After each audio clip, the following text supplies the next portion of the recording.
Oi para todo mundo, meu nome é Marcos Souza e esse é mais um vídeo do canal Sons Aleatórios. E hoje eu vou falar aqui sobre um projeto de um duo alemão da década de 70, do chamado Krautrock, o projeto Cluster. Na verdade, o Cluster surgiu como um trio e não como um duo, lá no final de 1969. Juntaram forças aí nesse cluster inicial o Hans-Joachim Redelius, o Dieter Mobius e o Konrad Schnitzler, que também fez parte do Tangerine Dream, outra banda seminal aí do Krautrock. E nessa primeira encarnação, eles assinavam como Cluster com K, seguindo a grafia alemã. E esse trio gravou 2 álbuns de estúdio e um ao vivo.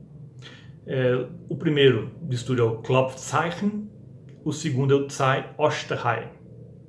E esses 2 álbuns eram muito parecidos entre si, porque eles tinham o mesmo esquema, era apenas uma música para cada lado. O lado A era, não diria que era cantado, mas tinha vocais. Na verdade eram discursos de cunho, por incrível que pareça, meio que religioso. Pelo que eu pesquisei na internet, é porque um selo religioso, o Schwan, que financiou a produção desses discos, então em retribuição eles colocaram textos meio religiosos, mas ainda com teor político também, como era de se esperar ali na virada da década de 60 para de 70. E depois o Klopfzeichen foi lançado em 1970 e o Zwei Osterei em 1971. E o álbum ao vivo é o Eruption, também de 1971, que retrata o último show do trio. Esses álbuns são bastante controversos, a fama deles é bastante controversa entre os fãs de Krautrock. Tem os que adoram, tem os que eu acho uma porcaria. Eu particularmente não acho horrível, mas também não vejo nada de especial neles. Eles fariam coisas muito melhores depois. E depois, no final de 1971, o Konrad Schnitzler abandona o Cluster aí, e o Redelius e o Mobius decidiram continuar como um duo.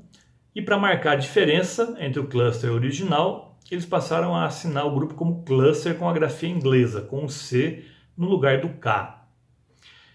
E ainda em 1971, um ano de grande atividade para a banda, eles lançaram o Cluster 71, ou se for falar em inglês, Cluster 71, ou em alemão, Cluster 71.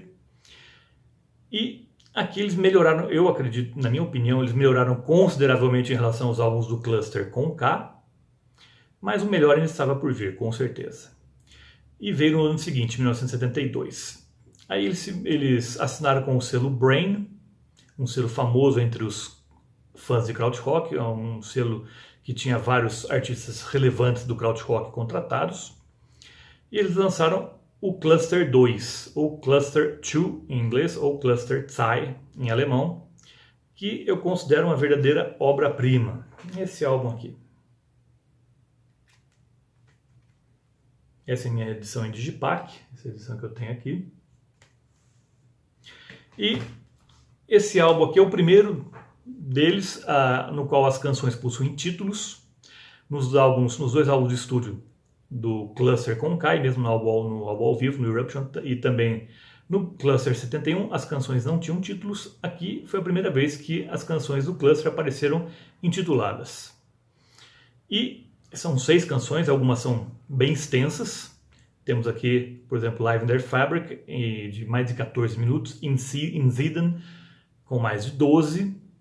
E é um som aqui, tanto esses álbuns todos foram gravados no contexto da música eletrônica. E aqui a gente tem um som bem paranoico, um som bem obsessivo, um som soturno, bem marcado. E como destaque eu colocarei aqui Platz, ou Platz, em alemão, que também, como eu falei, tem essa pegada tem uns sintetizadores bem pesados assim, e um ritmo bem esquizoide. Live in Their Fabric, que é a canção mais extensa, que também tem uma atmosfera cáustica também, mas a minha faixa preferida é a que fecha o álbum, e a mais curta, que é Na Beat, que seria a trilha sonora perfeita para um pesadelo.